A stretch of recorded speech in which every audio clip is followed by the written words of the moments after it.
What does it mean to be a good person? What does that look like in my life? I want a place you go where you think, what are my values? Because if we don't have those spaces to think about it as individuals, when we get into conflict, that muscle is weak.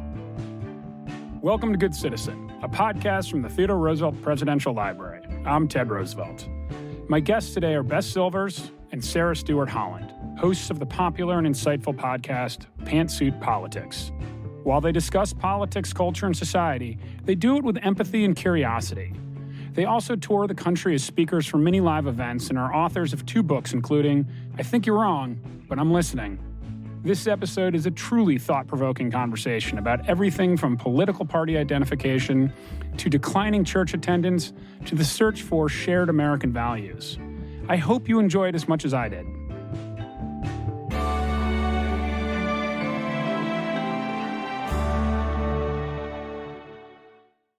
Listen, I am so excited to have you guys both on. I'm a big fan of your podcast. I've listened to almost all of them. Oh, thank you.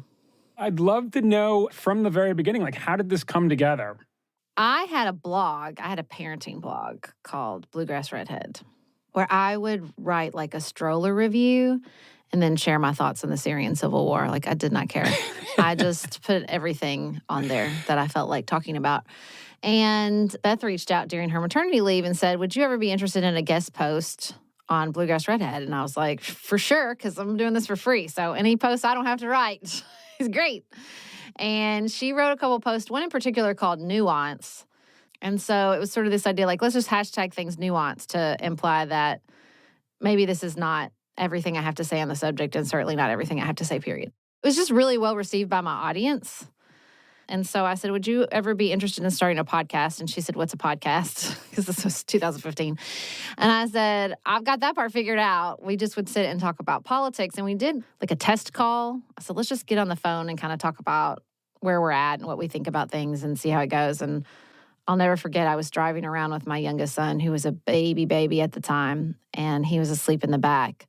And we talked for 30, 45 minutes, and I said, okay, we're not going to do this anymore unless we're recording it, because we just had really good conversational chemistry. So we thought we would just, start talking, and maybe our moms would listen, and turns out a lot more people listened a lot more quickly than we expected. We always say we set out to make a podcast about nuance, and the universe gave us Donald Trump. So we really started, and the Republican nomination for 2016 came roaring in. So by 2017, we had a sense of our audience, and we had a sense of that desire to be more civically engaged. Everything in the country was feeling more political. So in some ways, it had the characteristics of the time when I wrote that first blog post just saying, hey, can we just settle down a little bit? But the mood was very much, no, we cannot settle down. It is important that we don't settle down. And so figuring out, now that we had an audience and we knew a little bit more about what we were doing, how to adjust to that time period was pretty challenging. And the sort of origins, it was a little bit, Beth, you were more right-leaning, and Sarah, you were more left-leaning. Beth, you've moved a little bit to the left in recent years, and I think you've re-registered parties as well. Is that? Oh, twice. Listen, I'm very flexible in my beliefs. So I registered as a Democrat in 2019, and it was mostly because I saw in my local elections that the Republican Party had moved so far right that I felt like it had left me behind. And I also noticed in our audience that just that tag of me as more right-leaning was a constant disappointment of expectations. That people who still considered themselves Republicans at that point would listen and find my perspective unacceptable to them. Mm. And I never want to be dishonest or anything other than completely transparent about where I am with our audience. And I also am not willing to say things that I don't mean on the air. So I registered as a Democrat, and that was fine. The earth didn't come off of its axis, nothing dramatic happened in my life. And then I recently, in December, re-registered as a Republican so that I could vote in the primaries this year. Yeah, when I say to people, let's take off our jerseys and not be so stuck in party identifications, I walk that walk for sure with my own registration. so unusual for people, even when they, I think, feel like the party has left them, to actually take that step and re-identify as associated with the other party, whether that's in terms of their registration or just simply how they describe themselves. What was kind of the emotional experience of coming to the conclusion that you wanted to re-identify and re-register? I think that it was less I want to re-identify and more I want to put this label in its place in my life. I hope that my partisan affiliation is the least interesting thing about me. Now, look, that's pretty easy for me because I haven't been a Republican elected official. I haven't been attached to the party's efforts to organize or fundraise in my community. All of my community service has been nonpartisan. So I understand why this is a harder call for some people than it is for me. But knowing that I didn't have those stakes attached to it and that the most important thing, given my work, was to have a label attached to me that would most clearly tell listeners this is where I am right now.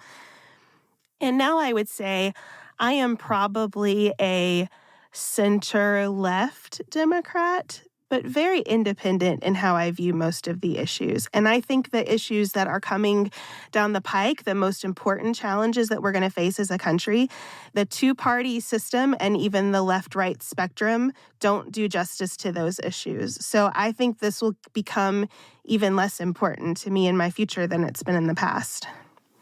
A lot of our audience went through that similar journey with Beth, and it was so interesting and illuminating to hear how much that party identification was tied up with religion, that they had been raised, you cannot be a good Christian and vote Democrat. How much it was tied up with family dynamics, that parents and grandparents and older generations felt disrespected if they changed their party identification, felt rejected. And it's not just on the right. I was raised conservative evangelical and probably would have told you I was a Republican until I went to college, and I went to a liberal arts university, and it was every evangelical parent's nightmare. I went to college and got really liberal and registered as a Democrat, and I've been a Democrat my whole life since. And when we started the podcast, I decided to walk the walk and was like, let me just try voting for a Republican one time, just to see what it feels like, and voted for Rand Paul his last election, or maybe election before last, and I don't know. Time is flat circle. And I mean, almost got kicked out of the Democratic Executive Committee in my county because people found, like, I talked about it openly, and people were livid that I would say, as a Democrat who'd been held elected office, that I had voted for a Republican. Like, I had to go on a little, trial. It was ridiculous. I won, for what it's worth. But after years of this journey with Beth changing and us changing our tagline and really not putting that bipartisanship label on ourselves anymore, because we don't really consider ourselves partisan analysts at all, that people still all the time roll up in our reviews disappointed. They're not balanced. They're not this. They're not that. It's never going to be good enough for a certain subset of the population. I'm not sure what they require, but I'm also not sure it's achievable. When I was growing up and, at my family table, the disagreement was the enjoyment of the conversation, that we could all sit around a table and disagree about party politics. My father's a Republican, my mother's a Democrat. I sort of toggled back and forth as I was growing up for a while, and everyone in my family was aligned with a different party. And the sort of joy of the conversation in my memory was that we all disagreed and we could sort of figure it out together. And occasionally, maybe you'd back someone into a corner, and that would be sort of fun, that they would sort of intellectually have been like, oh, well, maybe you got a good point here. But it was never tied to this idea of identity and your group and your circle so tightly the way that it is now. Do you guys have a sense in your conversations, because I know you've been trying to break this down on your podcast, why that is so potent today, that sort of sense of identity and your party affiliation? Well, I think one of the big things that's changed is that it's just a sense of threat. There's a sense of threat coming from the other side. It's not just that we disagree. It's not just that you're proposing a different solution than I am. It's that you are a threat to me, to my people, to this country. I mean, it's the language of lots of leaders, that the stakes are so high. And, if you don't vote for me, America is over. Your children's future is over. And so the heightened stakes, sometimes real, sometimes fake, I think under the rubric of basic human psychology, just put us in this posture that there is no room for discussion. And look, I mean, we saw a lot of that, I think, on the left with Donald Trump. That's where you start policing your own group because the stakes are so high. You don't have control over the actual threat. So all you can do is police the threat from the inside, which I found very discouraging. It felt very much like being a Baptist. You were just never quite good enough, you know? Mm-hmm. And so I think that you can see that psychology play out, not just right-left. You can see it play out within the parties themselves. In order to sustain this tenor, we have to turn on each other. What is the sort of solution to this now? Is it more than just sort of hoping that people adopt a different behavior or different attitude? I wish I had a really easy prescription for this. We would probably be able to bottle it and sell it if we could come up with that. For me, it is constantly focusing on what is the goal here and electing people who have that goal in mind. You said it when you talked about your family, that we disagreed and it was fun because through that disagreement, maybe we figure something out.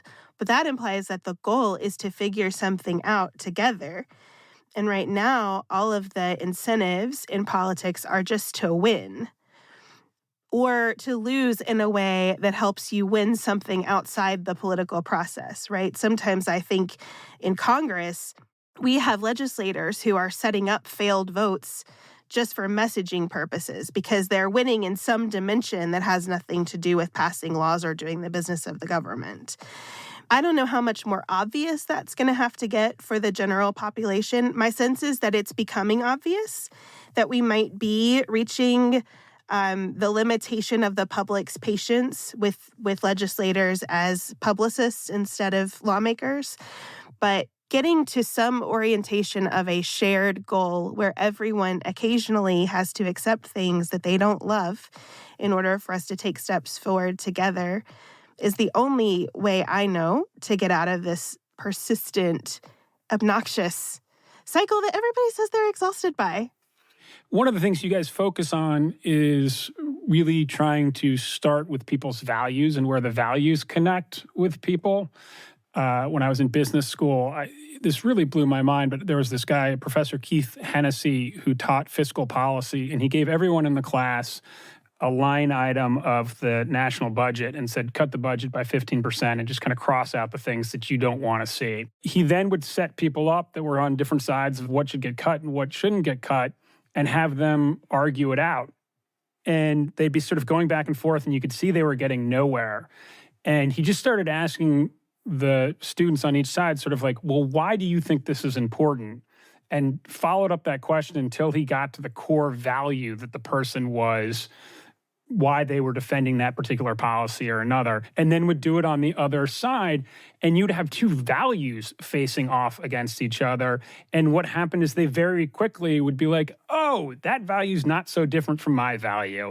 And the amount of agreement between the two of them and then their ability to find consensus was so much greater and happened so much more quickly. And I see you guys doing something very similar in your conversations. And so I'm wondering how you came to that realization and if you could just talk to it. Sometimes I articulate on our show, I feel like the only one we can get people to agree on is I want my kid's life to be better than mine. Can we just agree on that? Can we get there? Let's just start there. We want the next generation of Americans' lives to be better than ours. It's hard. It's hard to really to get to what is the universal value here. We don't do a lot in American life to articulate and think through just values. Like I always tell my friends, like, I want people to go to church.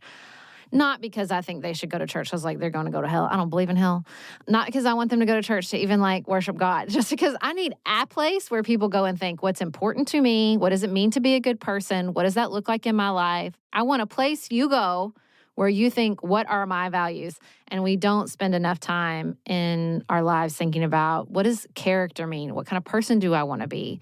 What kind of life do I want to live? Because if we don't have those spaces to think about it as individuals, when we get into conflict, that muscle is weak.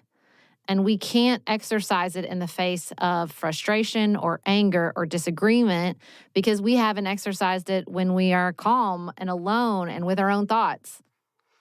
Maybe another way to put that is that we say in the private sector a lot, you don't cut your way to prosperity. So if you're starting with the exercise of we want to cut 15% of the federal budget, you're setting yourselves up for a scarcity mindset and let me hold on and be really territorial. If you lead with the values, just like you saw in the exercise you discussed, like what are the top 3 things that government can do in this space? Okay, what's been most effective toward those 3 goals? You might end up with 15% somewhere that can be redirected or that can come out or redeployed. But we have to get out of the space where we start by saying to people, hey, you should get worried because something's going to be taken from you. And I think so much of our politics has become about subtraction that we lose all the opportunities that we have when it's about addition. I want to keep going on that thread of the sort of space for people to establish their values. And if I have a Sarah or a Beth in my life, depending on who I am in this analogy, it's a friend of mine whose father is an Episcopalian minister, and he's been really kind of banging the drum on the decline of organized religion in the United States. It's not that he has one in particular that he wants to see happen, but he feels like that's exactly, Sarah, what you're describing, that space for people to come together, the moment of calm, the sense to sort of establish a shared set of values or at least kind of hold them up. It's not about the rituals from his perspective or any of the particular religion. Theology. Theology. Thank you. And I wonder how you guys feel about that, if you feel like part of this partisan divide, that there is some correlation or connection between the declining participation in organized religion in this country. I think participation is the key word there, because when you go physically to a space to not just think about, but to live out your values, then you have to start doing things with other people and seeing things accomplished. You know, my church functions like an enormous nonprofit organization. Sunday is our slow day. The campus is alive with people coming to take a shower. We have a number of people who live in their cars who shower at my church. They receive medical care there. We have a huge daycare for working families. It is alive constantly. And so we have in our congregation a mind-blowing spectrum of political belief. The way people vote does not all line up in one direction. But none of that friction comes to church because we're doing things instead of just arguing about things. And I think that the missing piece is our political leaders recognizing that their constituents want to do something. I don't think anybody feels the sense of satisfaction when they pick up the phone and yell at a staffer for a congressman that they would feel if they got plugged into something local. And so I would love it if those staffers were given lists of organizations. Hey, if you really care about this, thank you for telling me. I'm going to pass that along. And if you really care about this, get connected with this group. Because there are so many places to channel this energy and this interest and expertise maybe that you have. We just had a conversation about teen mental health. We had a comment about third places and how teenagers are being kicked out of third places. Like a lot of businesses will say like no teenagers allowed, like at coffee shops.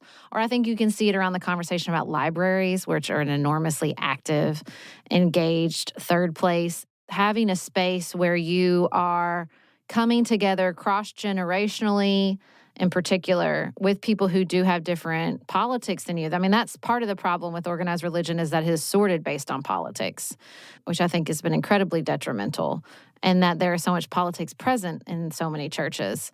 But to come together and say, well, I know I disagree with this person and they still care for my child. You know, they still root for me and my family. I'm tearing up. But, like, I just think that I think it's so important to have that feedback, to just remind ourselves that we are more than consumers and that we are more than individuals just pursuing our success sequence. I want to talk to you guys a little bit about the word grace because it comes up a lot in your conversations and in your book. I want to know what it means to you and why it's sort of a concept that you highlight so much. So we think of it as a civic grace, the sense that if you live here, I want to be in community with you because you are a person who has earned my respect and dignity just by virtue of being. And so it means we don't throw people away. We don't throw them away because of their political beliefs. We don't throw them away in the criminal system because of one mistake that they made. We really try to center the idea that we all belong. Some ideas don't belong.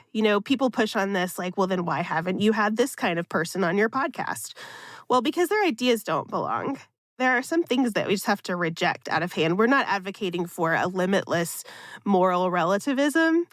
We're just saying we can treat each other as people, even through our most vigorous debates and even as we confront ideas that don't belong. I can hate ideas and I can hate policy solutions, but I do not hate people. I'm fully Nancy Pelosi. We don't say hate. I don't say the word hate. It's one of my favorite Nancy Pelosi moments when she fully pulled out her mom voice in that press conference. And it is why we advocate for a civic grace. And I do not think that you have to have a religious belief system to believe in civic grace. It's definitely grounded in faith for me. And I named the idea that I believe, every human being contains a spark of the divine, because I do not want to leave that field ceded to the pro-life movement that says that is the foundation of their belief system, because I believe that too. And I believe something very differently about reproductive justice. And if we all believe that and can disagree about something as fundamental as that, then maybe there is something there to hold on to, this belief that there is something fundamentally valuable in each human being, even those who are dangerous, even those who are intolerant, because really it's not about protecting them. It's about protecting me.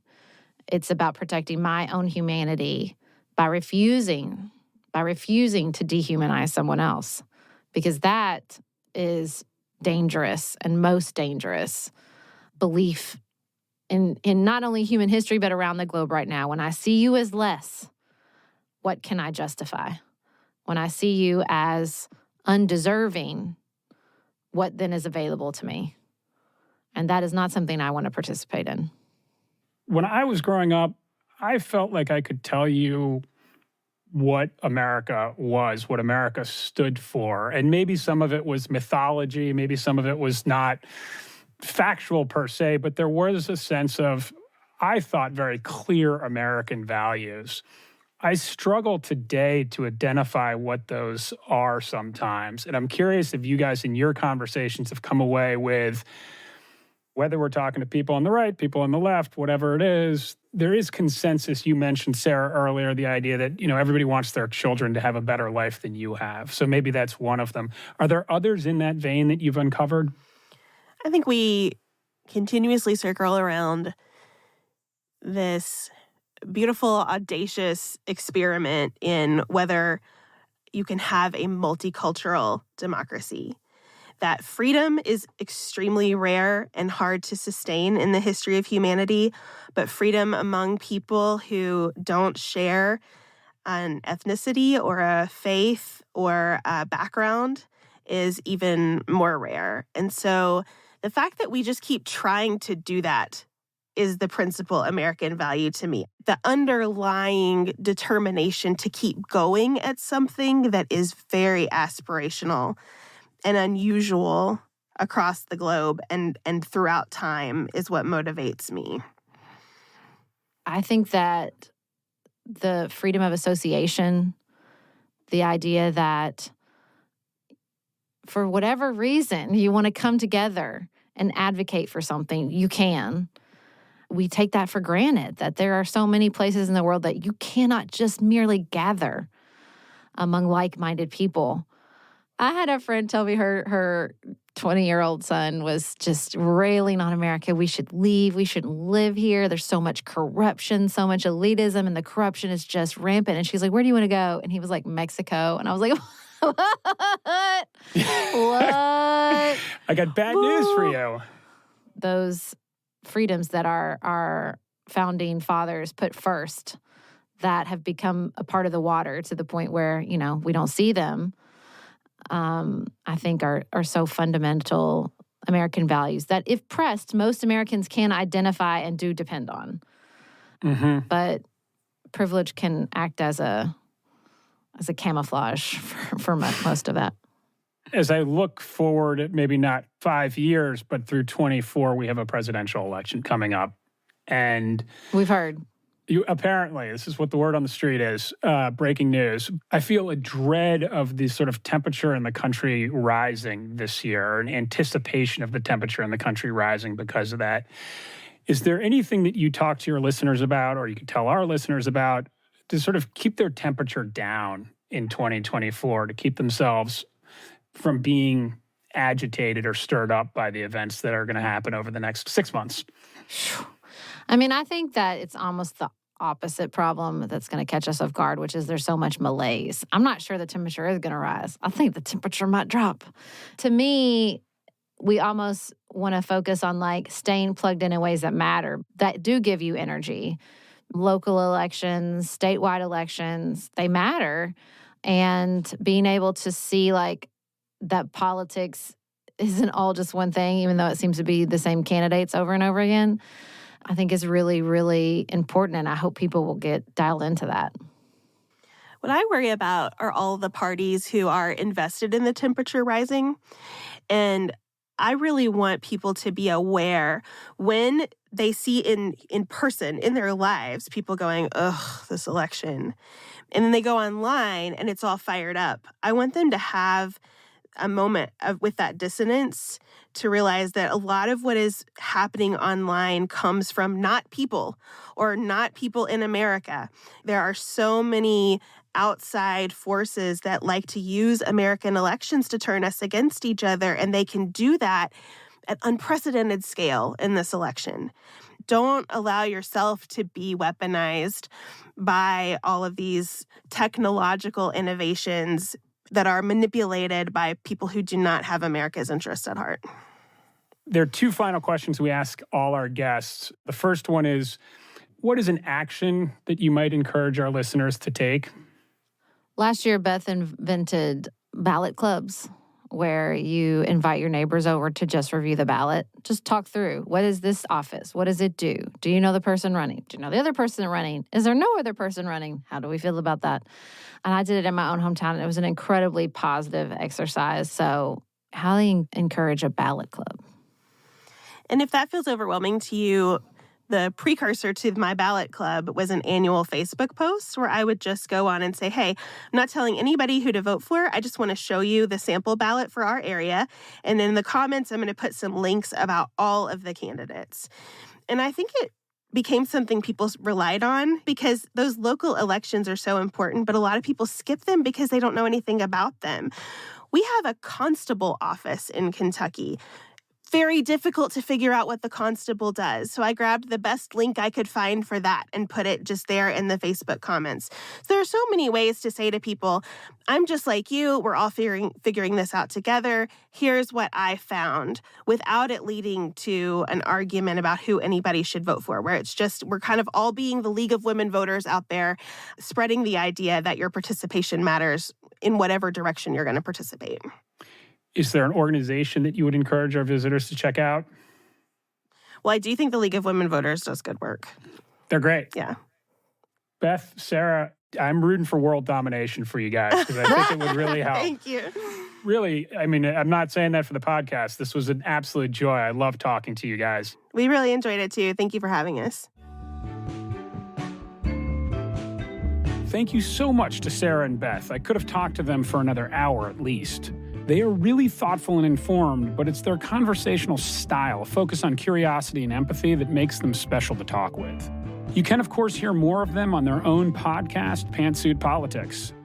I always appreciate being able to have conversations like these and hope you enjoy listening to them. If you do, please tell a friend or colleague about Good Citizen and leave us a review too. Good Citizen is produced by the Theodore Roosevelt Presidential Library in collaboration with the Future of Storytelling and Charts and Leisure. You can learn more about TR's upcoming presidential library at trlibrary.com.